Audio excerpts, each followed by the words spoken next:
Roll call, Commissioner Schneider.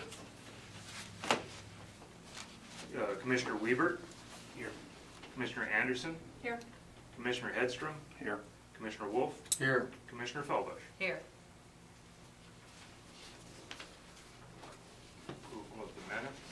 Has everyone had a chance to look over the minutes?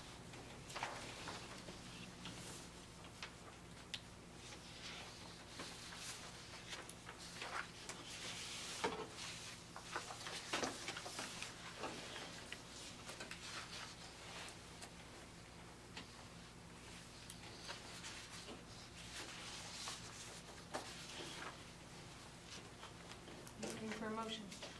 So moved. Second. Okay, so it's been moved by Wally, seconded by Anita. So, new business? New business, we have two public hearings this evening.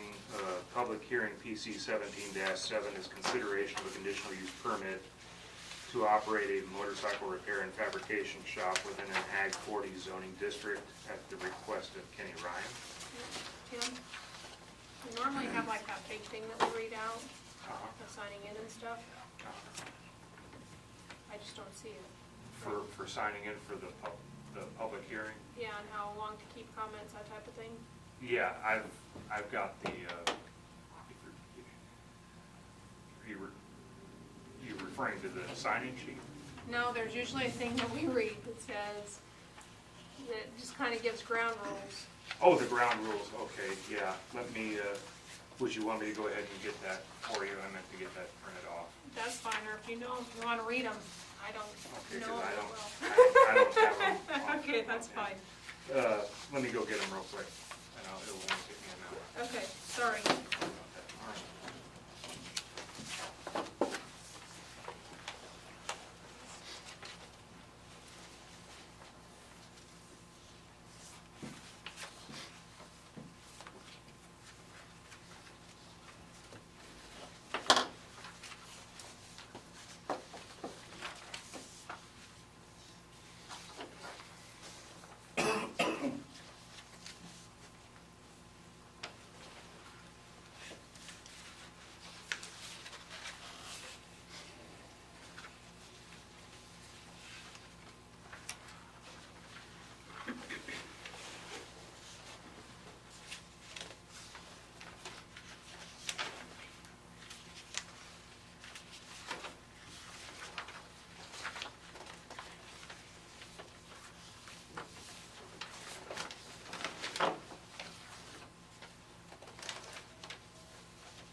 There you go.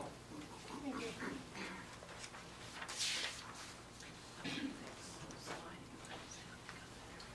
I believe everyone signed in when they came in. When addressing the Planning Commission, the public is invited to speak to the board during the public hearing portion of any item under discussion. Please raise your hand or approach the podium after being recognized. State your name, address, and then proceed with your questions or comments.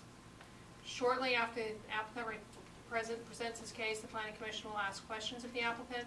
The board will discuss those answers. After the board rests, comments are welcomed from interested persons for or against or neutral. Additional comments from the applicant and/or citizens, the board will conduct discussion and take action if possible.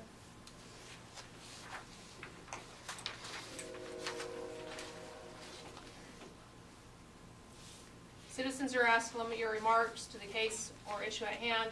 Please do not repeat comments made by previous speakers. Due to time frame, please limit your remarks. Be clear and concise. Chairman may have to put a time limit on speakers. The board will attempt to be fair and flexible to ensure that all persons interested are heard. All zoning changes, conditional uses, and subdivision zoning will go from this board to the county commissioners with recommendation for approval or denial.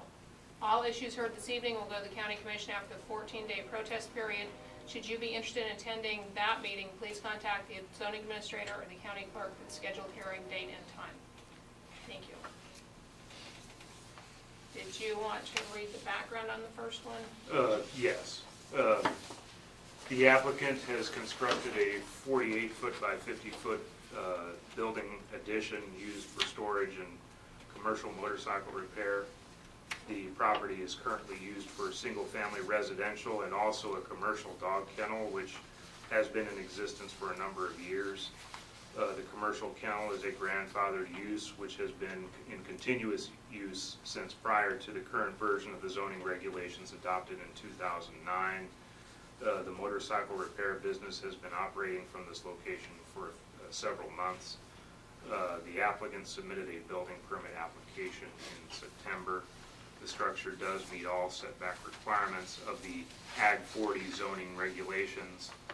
The structure is not located within a regulatory floodplain. However, a vacant portion of the property south of the structure is located within the 1% annual chance or 100-year floodplain.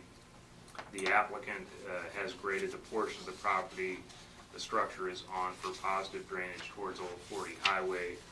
The property may have drainage or standing water issues towards the south property line, but adjacent properties do not appear to be affected.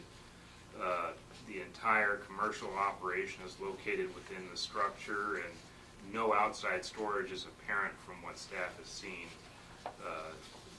There appear to be no increased traffic issues related to the presence of this use, and no appreciable noise or vibration emanating from the inside of the structure. Regarding public comments, the staff has only really received one comment that said an individual said that they didn't have an issue with this use at that location. Comments from other departments and agencies, no comments from other departments or agencies were submitted at this time. I'll go over the CUP review criteria. The Planning Commission may recommend approval of a conditional use, and the governing body may approve such conditional use using the following factors as guidelines. Item A, whether approval of the conditional use would be consistent with the intent and purpose of these regulations. Approval of this conditional use, staff feels, would not be necessarily contrary to the intent and purpose of the regulations. This is seems to be a moderate impact commercial use in an area where the established adjacent land uses have been present for at least 30 years with no appreciable increase in development or change in land use. Item B, whether the location of the proposed use is compatible to other uses in the surrounding neighborhood. There are currently no other commercial repair shops within a 1-mile radius of the subject property. The entire operation appears to be located within the building and seems to be sufficient distance existing between the building and adjacent residential properties. Item C, the proposed use places an undue burden on the existing transportation and service facilities in the area affected. If so, whether such additional transportation and service facilities can be provided. No transportation and service facilities will be impacted with this proposal, as access to the property is on Fawn, and the use would have limited impact on traffic apparently. Whether the proposed use is made necessary or desirable due to changes or changing conditions in the area affected. No changes have occurred in this area that would facilitate bringing this use there at this time. The length of time that subject property has remained vacant or undeveloped as zoned, provided the use of land for agricultural purposes shall be considered as viable use of the land and not be considered as allowing the land use vacant or undeveloped. The current residential and ag uses on the subject property have been in existence on this parcel for over 80 years based on county records. That's in reference to the residential structure that's there and any other structures that were in existence and developed on that property. It's been in continuous use for 80 years is basically what I'm saying. Whether the applicant's property is suitable for the proposed use. This property contains approximately 8 acres. This acreage is sufficient to allow for a mix of residential and commercial / ag uses. This property has sufficient infrastructure serving it and no topographical limitations with the exception of the designated floodplain along the south property line. And you also consider recommendations of permanent or professional staff. Item H, whether the proposed conditional use would be in conformance to and further enhance the implementation of the comprehensive plan. The subject parcel is located within an area designated on our future land use map as suitable for development, and suitable means infrastructure and facilities are either on site or available within the area to access. Item I, whether relative gain to the public health, safety, and general welfare outweighs the hardship imposed on the applicant by not upgrading the value of the property by approving the proposed conditional use. The health, safety, and general welfare to the public and the surrounding properties may not be impacted by this proposed use. The entire operation appears to be indoors with sufficient buffering distances between the existing residential uses and the commercial building housing that use. Item J, whether the proposed conditional use, if it complies with all the conditions upon which the approval is made contingent as authorized in Article 21 of these regulations, will not adversely affect the property in the area affected. Staff has concluded there will be no true adverse impact, or I should say may not be any adverse impact based on items A through I. Item K is such other factors that may be considered. Currently no other factors with the exception of those discussed herein are considered. Staff's recommendation is staff recommends approval of the conditional use permit with the condition that any outdoor lighting attached to the building and related to the commercial use be shielded or aimed away from any adjacent residential uses. The alternatives recommend approval of the request with staff's recommendation and any other conditions that the commission may feel need to be included. Recommend denial of the request or conditionally approve the request with other conditions the commission may deem necessary. I've included photographs, and if you need color photographs to see it better, I can pass these around. But I gave you an aerial photograph kind of depicting the area that the subject property is at, and also giving you several elevations of the building that was constructed. And that's staff's report. So is Kenny Ryan here? Yeah. Would you like to step up to the podium?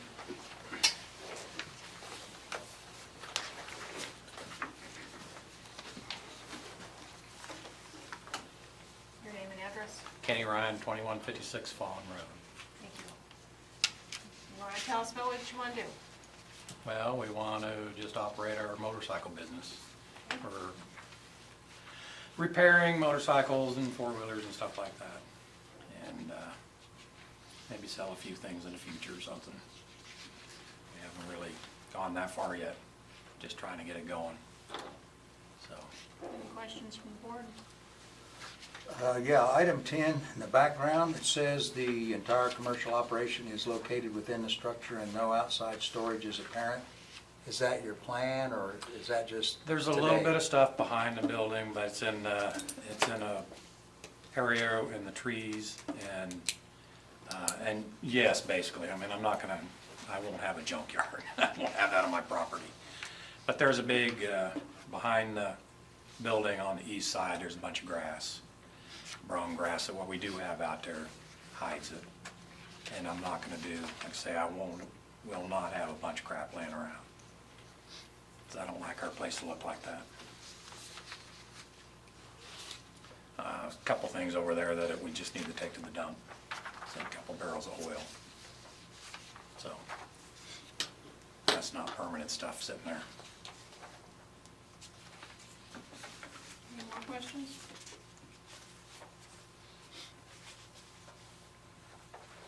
I do have 2 letters from the neighbors that have approved it, if you guys care about that. The ones, Yeah, pass them. the 2 to the north of us. And I'm good buddies with a guy over the National, Jimmy Garland, he don't care. Well, you've actually been there for a while, right? That's the place I see with the sign that says X Cycle Works, or is that? K&K Cycle Works, Okay. yeah. So did you build the building and then find out that you were supposed to be Yeah, permitted? thanks to old Tim over there. That's not uncommon. Yeah. I mean, Well, he did get a building permit, that's a plus. Yes, it is. All right. I guess if nobody else has any more questions, if you want to sit down, I'll see if there are any more Okay. comments. The floor is open. Does anybody else have any comments, questions? I'd like to ask a question. Okay, could you state your name for me and address? My name is Donna Myers. I live at 206 Skipper Road, which is on the street east of where Kenny lives. Okay. I think when you send that notice out, is it impossible to tell who the person is that was wanting the permit and to build or whatever, have a business there? We didn't know who it was, and it said 1,000 feet from our house, Yeah, and we couldn't figure out. Within 1,000, Well, we Within couldn't figure 1,000 out where it feet. was. what it said. by, the state statute requires that we notify everybody within 1,000 feet of his property, of the subject property. Well, I think we're further than 1,000 feet, but And basically it's based on property lines, not necessarily the house itself, but on the property lines from Mr. Ryan's place, as in, we go 1,000 feet in Okay. all directions. well, I thought it'd be nice if we knew who it was, so we could either support it or decline it. Right. And we didn't know who it was, Yeah, so. yeah, the way that the legal is, I'll have to double check and see what they did, but sometimes we're only really required to just mention I think state statute says the address of the subject address, and probably, when I send, now, did you receive notice or did you see it in the paper? We received notice. You That's received all. Got a it letter. within We 1,000, got a letter. yeah, okay, Mhm. yeah. And so I'll have to Can't double imagine check you guys that. being within 1,000 feet. Well, if I'd known that, I'd come and see you often enough. And if it's possible that if it's just even barely, because our mapping department determines the area for me to send my notifications to, and it's possible that even if you're just barely touching, you're gonna get a I letter. don't think we're touching. There's no way they're within 1,000 Oh, feet. no. They're on First Street. We're just off of First Street. You don't have let me go check, do you mind if I, Can we go ahead and move forward? I don't know that that's a point for. No, who it's it is. not. It's not. But if we We could, just- I mean, you can do If that we- later. I can do that later on Yeah. with you guys, Yeah. just get with me after the meeting and I'll Yeah. check No, and we see. don't care. Okay, Well, we wouldn't probably be here if we knew it was Kenny. okay. Right. Okay. We're gonna support him. Okay. He's our guy. Chairman, I would move that there's no further discussion, that we approve PC 17-7 conditional use permit as stated with the one condition from staff recommendation. Do you have a second? Second. All All in favor, raise your right hand. All right, passes unanimously. I'm sorry, who seconded? Actually, kind of simultaneous, you can take your pick. No, that's okay. Nick. Nick? Okay, All right. and that's it for that one. And next one is the public hearing, PC 17-6. This is a resolution amending the Dickinson County Comprehensive Plan to include some language in Chapter 4, which is the economic section, and Chapter 8, which is the land use section, addressing renewable and conventional energy placement in the county. And basically what this involves is what we had talked about last month. We had, you had staff put together some additional language, an amendment to the language that was proposed. And basically it was, at the October 10th Planning Commission meeting, staff presented a potential amendment to the comprehensive plan that would address alternative and conventional energy facilities as goals in the economics and land use sections of the plan. Purpose of the amendments being presented at this time is to prepare for any future energy facilities which may be proposed as an extension of the ongoing projects in neighboring counties. Staff was directed to compose a resolution for consideration at the November Planning Commission meeting. The amendments as presented below include the changes in wording which the commission directed staff to add to the proposed language considered at the October 10th meeting. So Chapter 4, Economics, add a new recommendation to read as follows. Recommendation 6 would be the county should seek to establish policies and standards which support the energy sector by promoting responsible expansion of conventional and new or alternative energy sources. Chapter 8, Land Use section, Agricultural Rural Preservation Development Policies section. It's the fourth bullet point down in that list. It currently reads commercial and industrial activity, and staff is proposing the following wording: commercial and industrial activity, including but not limited to renewable energy production, should include the location of such activities in areas which are of most benefit to the county. I believe that's what you all wanted me to include in that. The options are to recommend approval of the resolution as presented, conditionally recommend approval with changes to the language proposed, or make no changes at this time. Any discussion?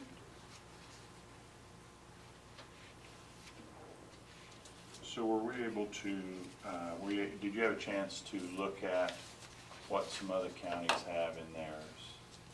It's basically the same. Same. It's roughly the same kind of language. Okay. All counties' comp plans are, this kind of language is designed to be so subjective enough to where it allows you some flexibility as a board to build some things.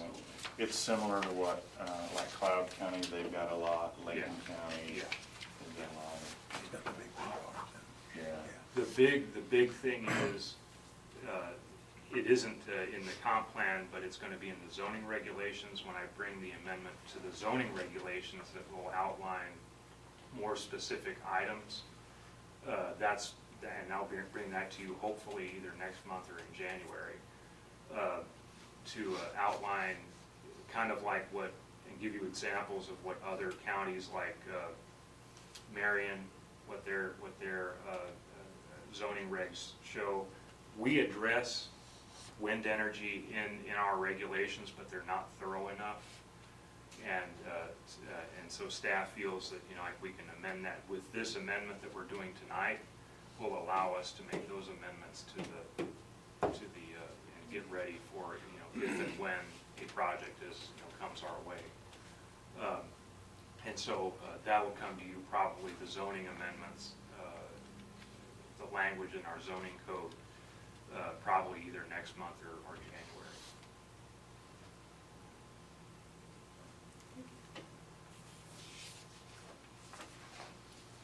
else?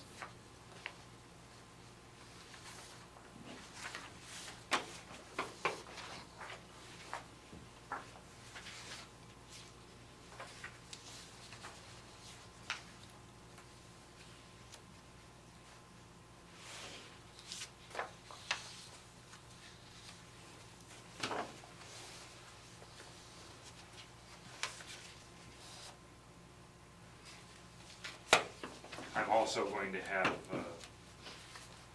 Doug Thompson look it over too before I send it on to the county commission as well. And let him see if I need to tweak it anyway, and I'll let you know if there's any issues, but I don't think. I'm good, that makes sense to me. You want a straw poll or you want a motion? I'm waiting for a motion. Anybody else? I feel piggy if I do it. Madam Chair, I make a motion that we approve PC 17-6 resolution and the changes as written. Do you have a second? I second it. All in favor, raise your right hand. Passes unanimously. And item number 5, discussion items. Marion County Wind Farm status update. I had mentioned this. I don't know if anybody else heard me, at the beginning of the meeting, but staff, myself, and John Goff went down to Marion to listen to their conditional use permit presentation.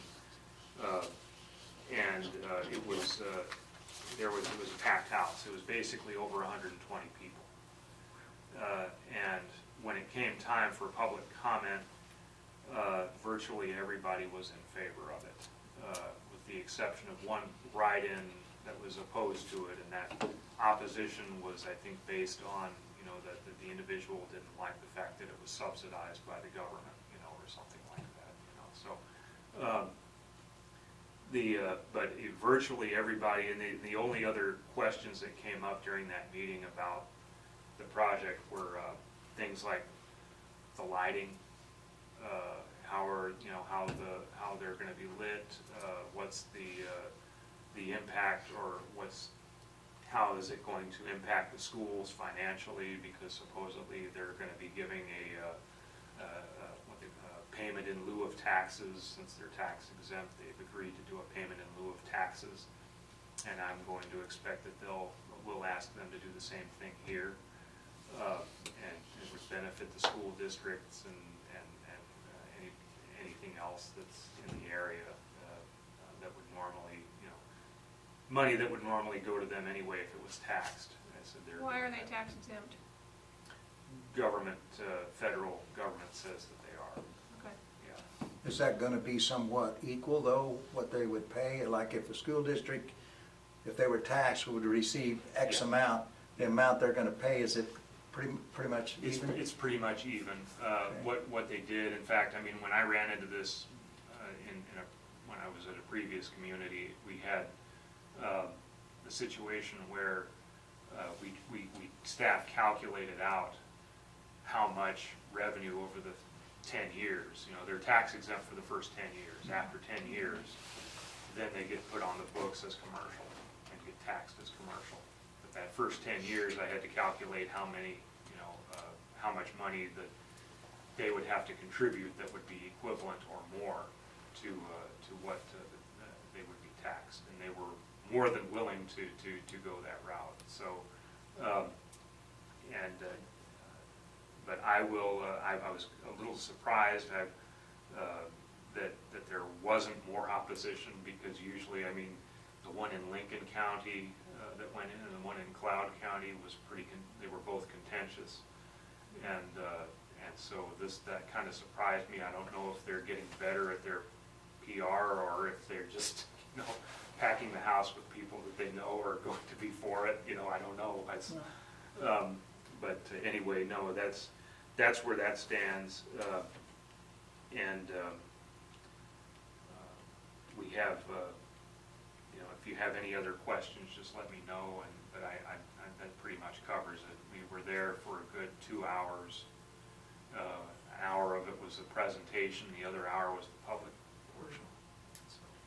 So can you, and I don't know if this would be your responsibility or the commissioners or whoever, but when the Trans-Canada pipeline came through, that pipeline was taxed in North Dakota, South Dakota, Nebraska, not in Kansas. Our governor, after significant campaign contributions from Sonnenschein, Nath, and Rosenthal, which was the legal firm that represented Trans-Canada Pipeline, she agreed to not endorse taxes on that for 10 years.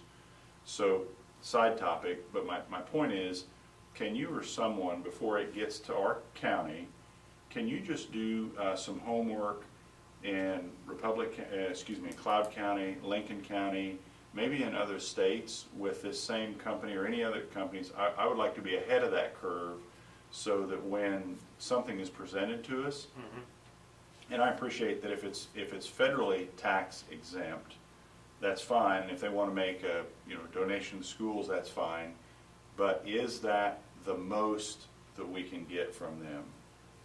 Oh, it's definitely not the most. We can And get, I don't want to run business off. Yeah. I mean, I want the business, Oh, either increase yeah. taxes or increase tax base. So I want them here, but I also want them to contribute to our tax base as much as possible, as soon as possible. And so I don't know if that's an economic development person that does that homework, but it just seems to me that there might be an opportunity to really know more about that process and what we could potentially get out of them.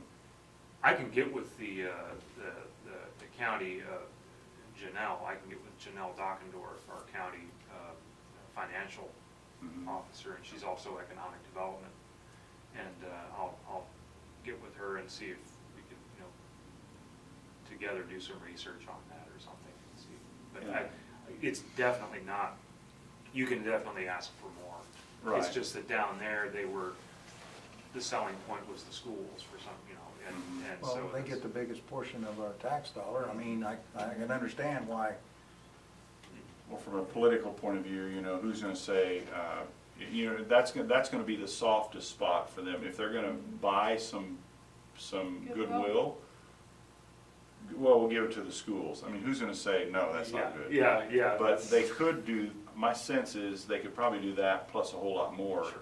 if we were just educated on the front end and we're able to deal from a position of knowledge, if that makes sense. So Oh, yeah. that's my only thought. Yeah. That makes sense, Wally? Yeah, we got hornswoggled in the pipeline deal. Oh, yeah. Yeah. I mean, they screwed my county, my township, my schools, and my state. Where they didn't have to do any kind of payment in lieu of taxes. Tax exempt, 10 years. Oh, gosh, Yeah. and see, fortunately, the pilot agreements are very flexible. The one that I did in Finney County years ago was pretty stern, for those first 10 years. And it said specifically where that money should be going, how they should pay it, how, in what installments, and how we set the whole thing up so that they were, it was almost like they were being taxed, Yeah. but it was And a pilot. And the pipeline was a little bit different thing, because if they couldn't just take the pipe and go, well, we'll just go over a county. Here they can. I mean, if we're ornery or hard to get along with, they can go, yeah, we're not gonna do business in Dickinson County. We'll just go over to Ellsworth County or somewhere else. So I'm not advocating being ornery or hard to get along with, but I think that there's probably an opportunity to educate ourselves when it comes to And I get the dealing feeling, with that. I get the feeling from the county commission as well that there may be, one or two individuals on there that feel the same way, that might feel that. Yeah, they're probably on that, so, yeah. But, They're a for-profit business, Yes, they are. and, so. yeah, I just, they've, and I found out they, last year when they applied for the Met Tower, that tax exemption started last year when they put that Met Tower in, because they got that CUP on that Met Tower, and that means that they're starting the project, and it goes from the start of the project all the way for the first 10 years of the thing. So that tells you right there, I said they wanted to jump in ahead of the game and try to, but I said the pilot won't actually be in place until they submit something to us that's a proposal for the actual wind farm itself. So, gives us some time. They're not really anticipating this is the one that's going on in Marion County right now is phase one. And the phase one does come slightly into Dickinson County along the bottom along that south county line, along some of the sections there, but there's no wind turbines going in at that point. There's going to be just, I think at this point for that phase one, they're just going to lay transmission lines from Hope, because that's where they're going to be tapping. And so that's phase one. Phase two won't get here probably until, they said, 2019, which is coming up pretty quick. Yeah, the pipeline tax exempt status doesn't start until they start actually pumping. Oh, really? So they can build it, it lays there, it's tax exempt. The tax exempt, 10-year tax exempt status didn't start until after they start pumping. So, It's so they're just, lots of pieces to that.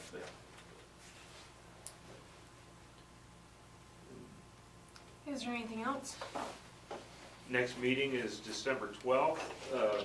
We have another situation similar to the one this evening where someone, thank goodness for the appraiser's office, they do my investigating for me. And there's apparently someone that did not really disclose fully what they were intending to do with the building that they got the building permit for, so I've got to take them next month, and it's basically for I believe it is I'll have to double check, but I think it's for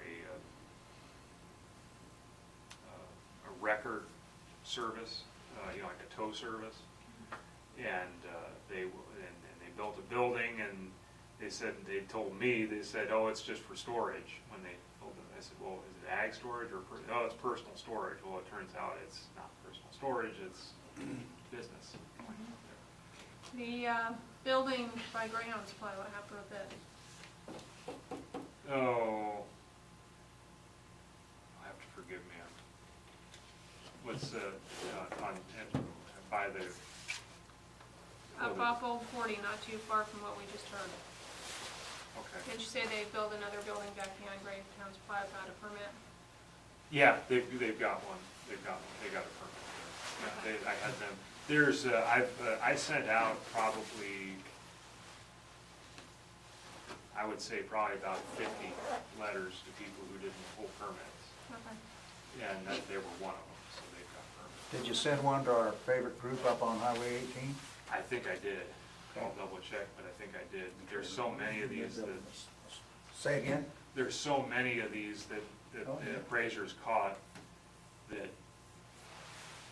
didn't have a permit, and I've run into one person that's, or a couple of them actually, that have said that, well, I really, not the county's business what I do on my property. I've run into that a couple of times, so. But they'll do it. I mean, they begrudgingly come in and fill one out, but the 50 of them I sent out.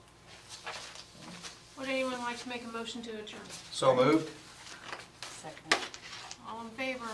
Let's leave.